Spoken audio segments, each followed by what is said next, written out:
Desde tiempos inmemoriales, la madre naturaleza nos ha otorgado un sinfín de sustancias dentro de su diversidad biológica. Si nos vamos al hemisferio norte, especialmente a las zonas de Europa y del este asiático, encontramos una diversidad de plantas y arbustos bajo el nombre de la familia de las Ephedraceae. Esta familia tiene una sustancia muy común y que se lleva utilizando desde tiempos inmemoriales, desde las primeras civilizaciones. Esa sustancia es conocida como la efedrina.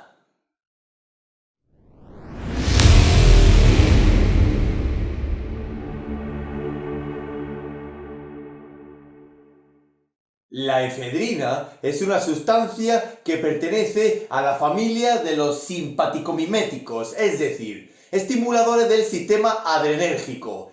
Y dentro de los mismos, la efedrina se considera una monoamina.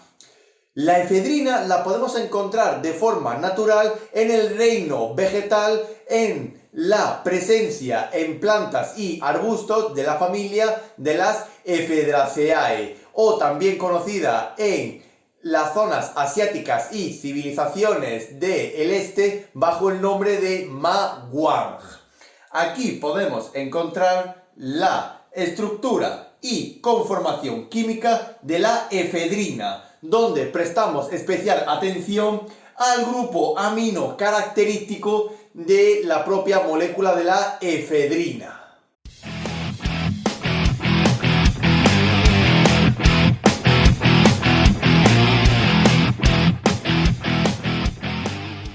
Desde las primeras civilizaciones, la efedrina y su contenedor biológico, las plantas y arbustos de la familia de las Ephedraceae, se ha utilizado muchísimo a lo largo de la historia, especialmente en el ámbito oriental, más enfocados a la medicina tradicional china.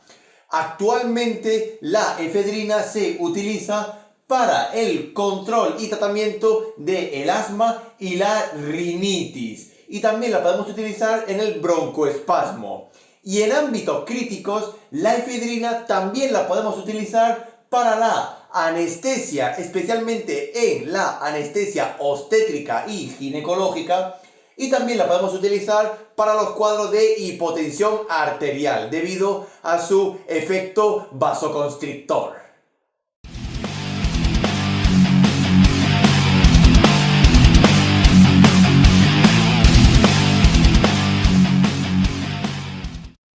Pocas contradicciones tendría la efedrina, ya que es una sustancia que se ha ido utilizando a lo largo de la historia de la humanidad. Pero aún así debemos de tener en cuenta que la efedrina no la utilizaremos en la propia alergia al compuesto o forma de presentación de la efedrina. Tampoco la utilizaremos si sospechamos que hay un episodio trombótico o hay una predisposición a formar trombos, así como tampoco la utilizaremos en los cuadros de hipertensión arterial, ya que, como veremos más adelante, uno de los principales efectos terapéuticos de la efedrina es que sube la tensión arterial. Y tampoco deberemos de utilizarla en ciertas patologías, como por ejemplo en la tirotoxicosis. Y también deberemos de tener en cuenta ciertas precauciones con la efedrina. Por ejemplo, mucho cuidado con su uso en cualquier paciente que sea cardiópata. Da igual que sea por un infarto agudo de miocardio, una isquemia, una insuficiencia cardíaca, un shock, por ejemplo.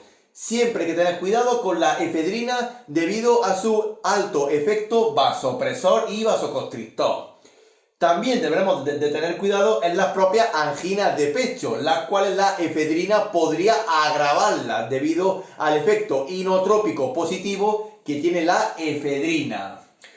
Mucho cuidado en pacientes que tengan feocromocitoma, así como también en ciertas patologías donde la efedrina, por su estimulación adrenérgica, podría complicar aún más la situación de la enfermedad, como por ejemplo en los glaucomas o en la diabetes mellitus.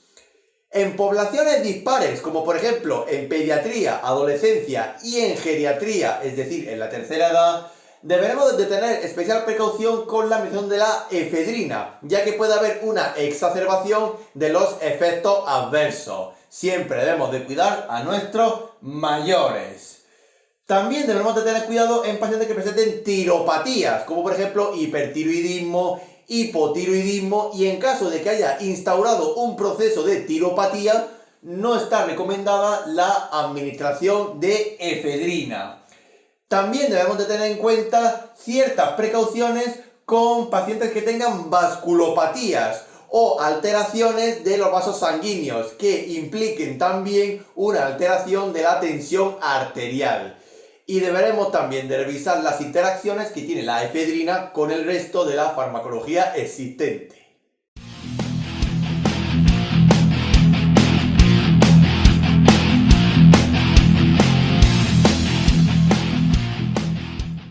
El mecanismo de acción de la efedrina es muy simple, ya que la efedrina es un estimulador adrenérgico, no un neurotransmisor, no, es un estimulador adrenérgico que actúa como llave para la liberación de uno de los principales neurotransmisores adrenérgicos, siendo en este caso la noradrenalina. Digamos que la efedrina es la llave que abre la cárcel para liberar a la noradrenalina en la sinapsis nerviosa.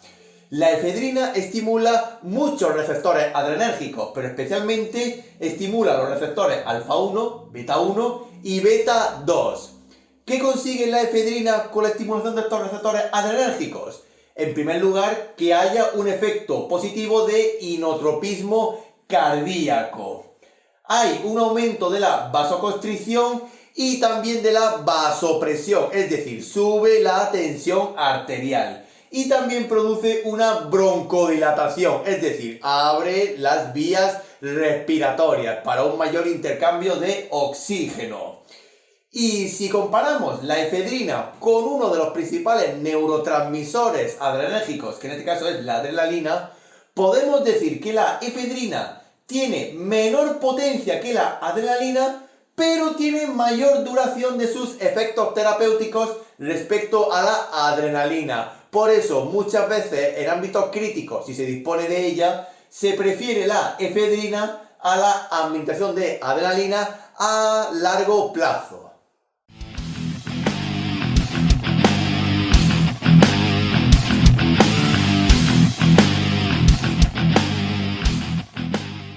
Las vías de administración más usuales de la efedrina suelen ser la vía enteral por su forma de presentación en comprimidos y la vía parenteral, también por la presentación en viales disueltos para su inyección. Pero tenemos que decir que las fórmulas parenterales no están comercializadas en todo el mundo, como por ejemplo en España. Y en el ámbito obstétrico y de anestesia, la efedrina poco a poco está siendo en desuso debido a ciertos estudios que implican una alteración en las pacientes obstétricas.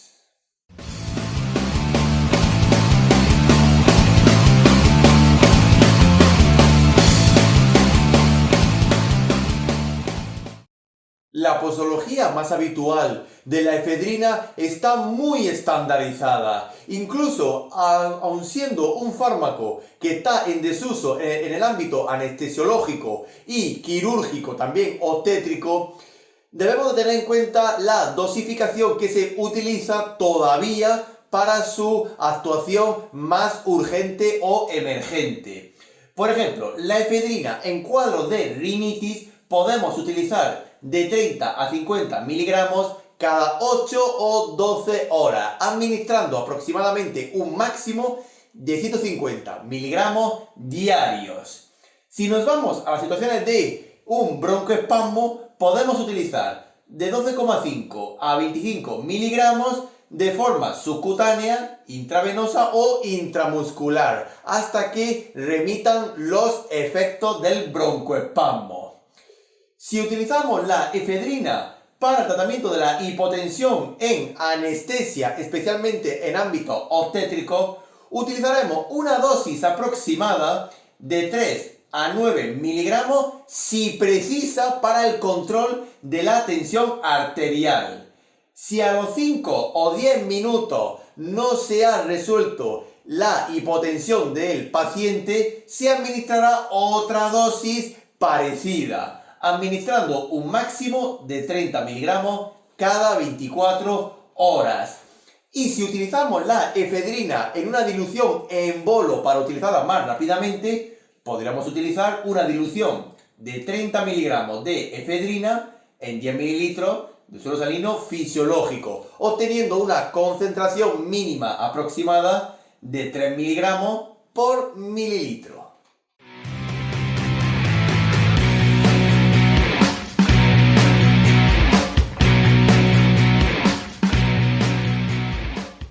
Dentro de la compatibilidad e incompatibilidad de la efedrina con el resto de la farmacología actual y existente, no hay muchos datos que avalen una conjunción en I o en otras terapias conjuntas de la efedrina con otros fármacos, pero sí se ha demostrado que la efedrina tiene compatibilidad con ciertos anestésicos, como por ejemplo el etomidato y el propofol.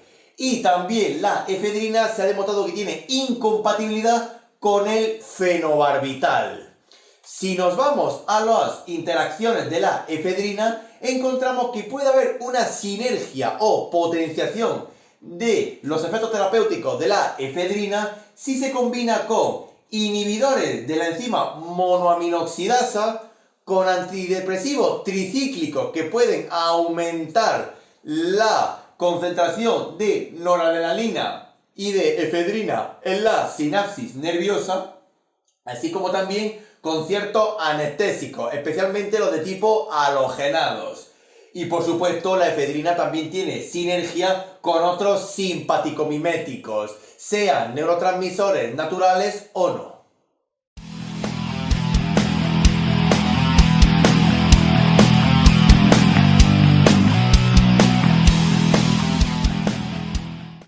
Al ser un fármaco que se ha administrado desde casi los inicios de la humanidad y de la historia de la misma, los efectos adversos de la efedrina están bien documentados y muchos de ellos todavía siguen apareciendo cuando hay una sobredosis o un uso inadecuado de la efedrina natural. Por ejemplo, algunos de los efectos adversos a nivel abdominal encontramos la presencia de dispepsia, dolor en el abdomen y la aparición de xerostomía.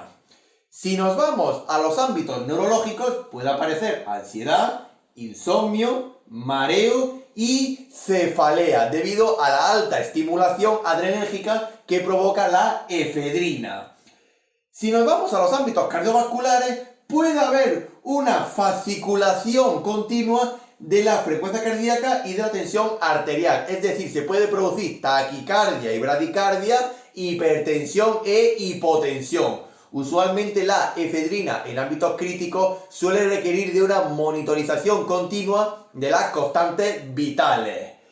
Y también puede producir diaforesis, una sudoración excesiva, palidez y retenciones, especialmente de tipo urinarias.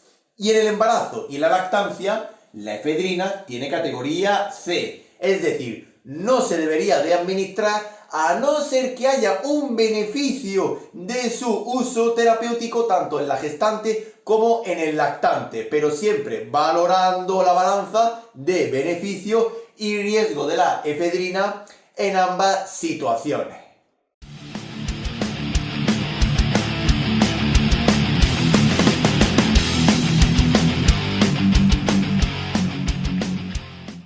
Por último, nos queda decir que la efedrina, dentro de los ámbitos de dialización y técnicas de continuas de reemplazo renal, no se ha demostrado que sea un fármaco dializable o no, no hay evidencia suficiente. Por eso su uso en diálisis y pacientes dializados será muy cauto y usualmente no suele requerir un ajuste de dosis.